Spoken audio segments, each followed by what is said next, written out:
La dama pálida. El castillo de los Brankovan. Kostaki me dejó resbalar de sus brazos a tierra, bajando casi inmediatamente después que yo. Pero por rápido que hubiera sido su movimiento, no había hecho más que seguir al de Gregoriska. Como había dicho en el castillo era él el amo. Al ver llegar a los dos jóvenes y a aquella extranjera que traían con ellos, los criados acudieron, pero aunque repartieron sus cuidados entre Kostaki y Gregoriska, se notaba que los mayores miramientos y el respeto más profundo eran para este último. Se acercaron dos mujeres. Gregoriska le dio una orden en lengua moldava y con una señal me indicó que la siguiera. La mirada que acompañaba aquel gesto era tan respetuosa que no vacilé. 5 minutos después me encontraba en un aposento que, por más desnudo y totalmente inhabitable que hubiera parecido a la persona menos difícil de contentar, era evidentemente el más hermoso del castillo. Una gran estancia cuadrada, con una especie de diván de sarga verde, asiento de día, lecho de noche. Asimismo, había allí 5 o 6 grandes sillones de roble, un arcón enorme y en un rincón un dosel semejante a una gran silla de coro. Ni sombra de cortinas en las ventanas ni en el lecho. Se subía a este aposento por una escalera en la que en unas hornacinas se erguían 3 estatuas de los Brankovan de un tamaño superior al natural. Al cabo de unos instantes trajeron los equipajes, entre los que se encontraban también mis baúles. Las mujeres me ofrecieron sus servicios, pero pese a subsanar el desorden que lo sucedido había causado en mi vestimenta, conservé mi traje de amazona, más en armonía con el de mis anfitriones que ningún otro de los que hubiera podido adoptar. Apenas había hecho estos pequeños cambios cuando oí llamar suavemente a la puerta. «Adelante», dije naturalmente en francés, al ser esta lengua para nosotros, los polacos, como sabéis, poco menos que una lengua materna. Entró Gregoriska. Ah, señora, cuánto me complace que habléis francés. También a mí, respondí yo, me alegra saber esta lengua, pues así he podido, merced a este feliz azar, apreciar vuestra generosa conducta para conmigo. Es en esta lengua en la que me habéis defendido de las intenciones de vuestro hermano, y es en esa lengua en la que quiero expresaros mis sinceros agradecimientos. Gracias, señora. Era la cosa más normal del mundo que me interesara por una mujer que se hallaba en vuestra situación. Me encontraba cazando en la montaña cuando oí unas detonaciones anómalas y continuas. Comprendí que se trataba de un asalto a mano armada y fui al encuentro del fuego, como se dice en términos militares. A Dios gracias, llegué a tiempo, pero permitidme que os pregunte, señora, ¿por qué azares una mujer distinguida como sois vos se ha aventurado en nuestras montañas? Soy polaca, señor. Mis 2 hermanos cayeron hace poco en la guerra contra Rusia. Mi padre, al que dejé mientras se preparaba para defender nuestro castillo contra el enemigo, sin duda se ha reunido ya con ellos a estas horas. Y yo, huyendo por orden de mi padre de todas aquellas matanzas, venía en busca de refugio en el convento de Sahastro, donde mi madre en su juventud e en circunstancias parecidas encontró un asilo seguro. Sois enemiga de los rusos, tanto mejor. Esto os será de gran ayuda en el castillo y nosotros necesitaremos de todas nuestras fuerzas para sostener la lucha que se prepara. Pero, ante todo, señora, puesto que ya sé quién sois, debéis saber también quiénes somos nosotros. El nombre de los Brankovan no es desconocido, ¿verdad, señora? Yo hice una inclinación. Mi madre es la última princesa de este nombre, la última descendiente de ese ilustre jefe al que hicieron matar los Cantimir, esos viles cortesanos de Pedro I. Se casó en primeras nupcias con mi padre, Serban Waivadi, príncipe también él, pero de estirpe menos ilustre. Mi padre había sido educado en Viena y allí pudo apreciar las ventajas de la civilización. Decidió hacer de mí un europeo. Partimos para Francia, Italia, España y Alemania. Mi madre, ya sé que no corresponde a un hijo contaros lo que voy a deciros, pero ya que para nuestra salvación es necesario que nos conozcáis bien, reconoceréis acertados los motivos de esta revelación. Mi madre, que durante los primeros viajes de mi padre, cuando yo estaba todavía en mi tierna infancia, había tenido unos amores culpables con un jefe de los guerrilleros, que así es como llaman en este país, agregó con una sonrisa gregorisca. que así es como llaman en este país a los hombres por los que fuisteis agredida. Mi madre, como decía, que había tenido unos amores culpables con un tal conde Giordaki Cropoli, medio griego, medio moldavo, le escribió a mi padre confesándole todo y pidiéndole el divorcio, apoyándose para esta petición en que ella, una Brankovan, no quería seguir siendo por más tiempo la mujer de un hombre que se volvía cada día más ajeno a su patria. Ay, mi padre no tuvo necesidad de dar su consentimiento a esa petición, que puede pareceros extraña, pero que entre nosotros es algo de lo más común y natural. Mi padre acababa de morir de un aneurisma que desde hacía mucho tiempo padecía, y la carta de mi madre la recibí yo.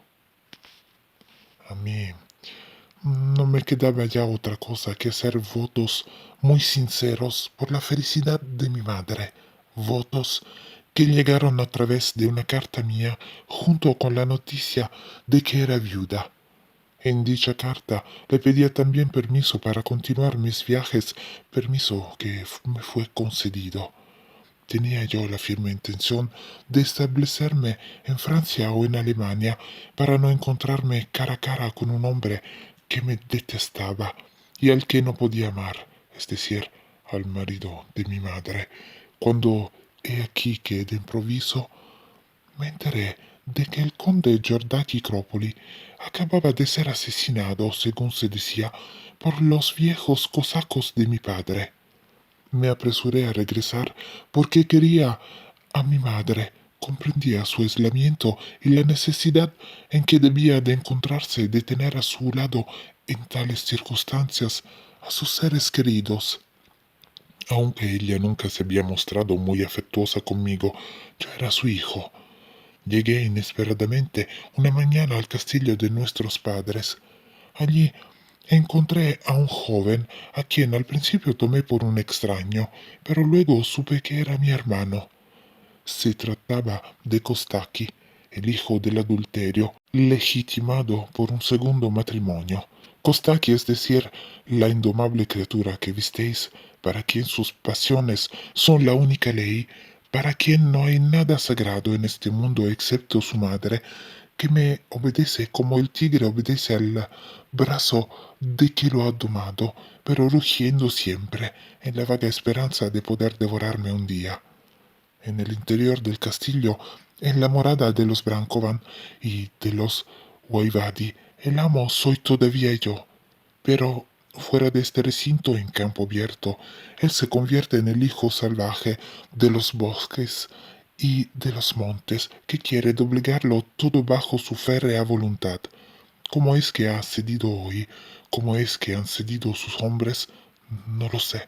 ¿Acaso por una antigua costumbre o por un resto de respeto? Pero no quisiera pasar por una nueva prueba. Quedaos aquí, no salgáis de este aposento, del patio, del recinto amurallado, en suma, y yo respondo de todo. Si dais un paso fuera del castillo, no puedo prometeros otra cosa que dar mi vida por defenderos. No podré, pues, siguiendo el deseo de mi padre, proseguir el viaje hacia el convento de Sastro. Hacedlo, intentadlo, mandad que yo os acompañaré, pero me quedaré a mitad del camino y vos sin duda no alcanzaréis la meta de vuestro viaje. Pero, ¿qué puedo hacer, pues? Quedaos aquí, esperad, dejad que sean los hechos los que aconsejen qué hacer y aprovechad las circunstancias. Suponed que habéis caído en una guarida de bandidos y que solo vuestro valor podrá sacaros del apuro y vuestra sangre fría salvaros.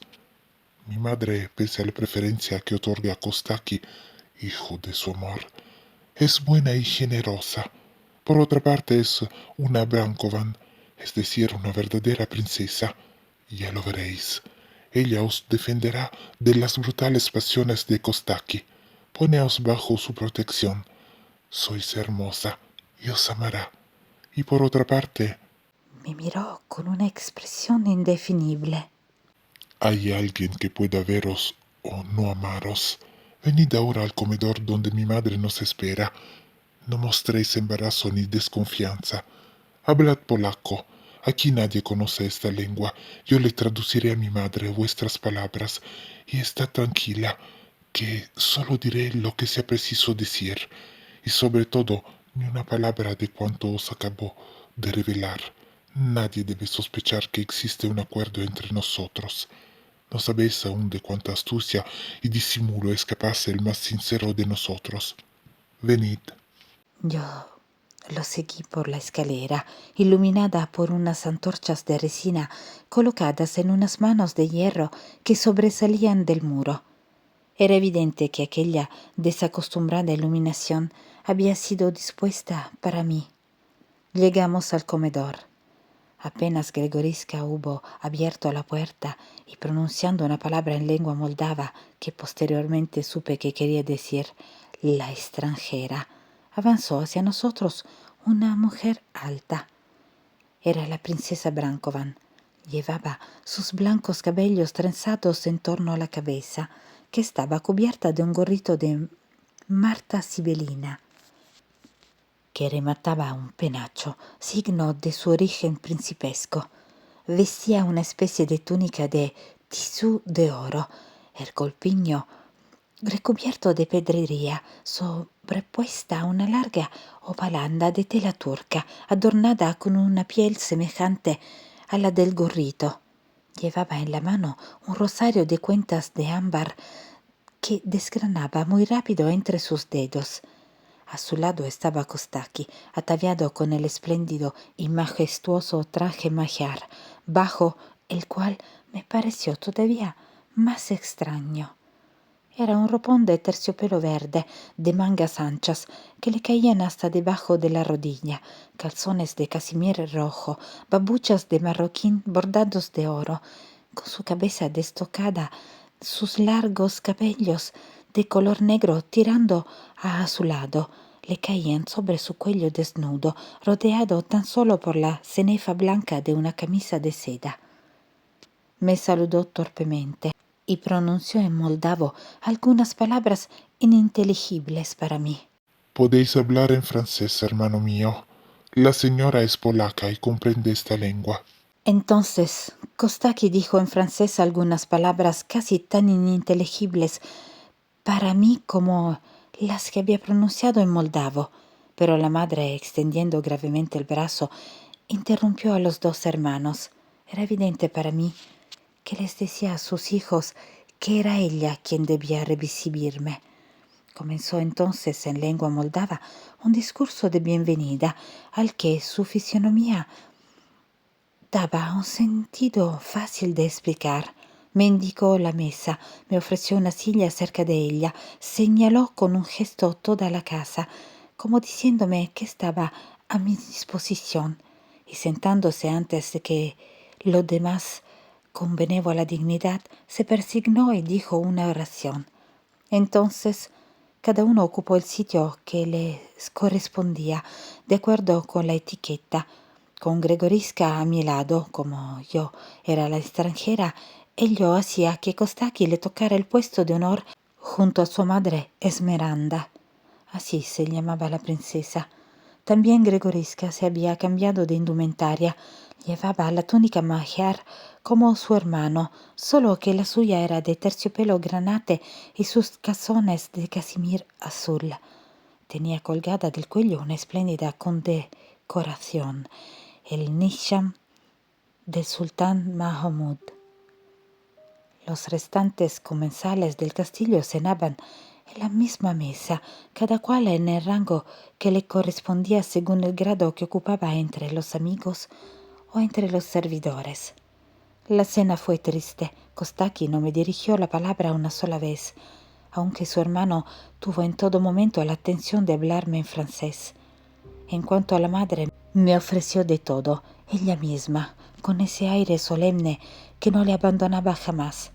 Gregorisca había dicho la verdad, era una auténtica princesa. Después de la cena, Gregorisca se acercó a su madre, le explicó en lengua moldava la necesidad que yo debía tener de estar sola y lo muy necesario que me sería el descanso tras las emociones de una jornada como aquella. Esmeralda hizo con la cabeza un signo de aprobación, me tendió la mano, me besó en la frente como hubiera hecho con una hija suya y me deseó que pasara una buena noche en su castillo. Gregorisca no se había equivocado, deseaba ardientemente aquel momento de soledad. Di las gracias por ello a la princesa, que me condujo hasta la puerta, donde me esperaban las dos mujeres que me habían conducido ya a mi aposento. Me despedí a mi vez de ella, así como de sus dos hijos. Volví a ese mismo aposento de donde había salido una hora antes. El diván se había convertido en un lecho. Era el único cambio que se había producido. Di las gracias a las mujeres. Les hice comprender mediante gestos que me desvestiría sola y ellas salieron enseguida con 1000 muestras de respeto que indicaban que tenían órdenes de obedecerme en todo. Me quedé sola en aquel inmenso aposento del que mi candela solo alcanzaba a alumbrar al desplazarse aquellas partes que recorría sin iluminar nunca el conjunto.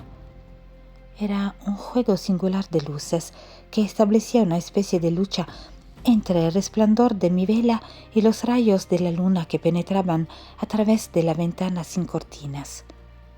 Además de la puerta por la que había entrado y que daba sobre la escalera, había otras dos en la habitación, pero unos enormes cerrojos puestos en estas puertas y que se cerraban por dentro bastaban para tranquilizarme. Fui a ver la puerta de entrada. También esta, como las otras, contaba con sus medios de defensa. Abrí la ventana que daba sobre un precipicio. Comprendí que Gregorisca había elegido aquella habitación a conciencia. De vuelta por fin a mi diván, encontré sobre una mesita puesta junto a la cabecera de mi cama una esquela doblada. La abrí y leí en polaco. Dormid tranquila, no tenéis nada que temer mientras permanezcáis en el interior del castillo. Gregorisca. Seguí el consejo que me había dado y como la fatiga era superior a mis preocupaciones, me acosté y no tardé en quedarme dormida. No olvides suscribirte y darle like al video.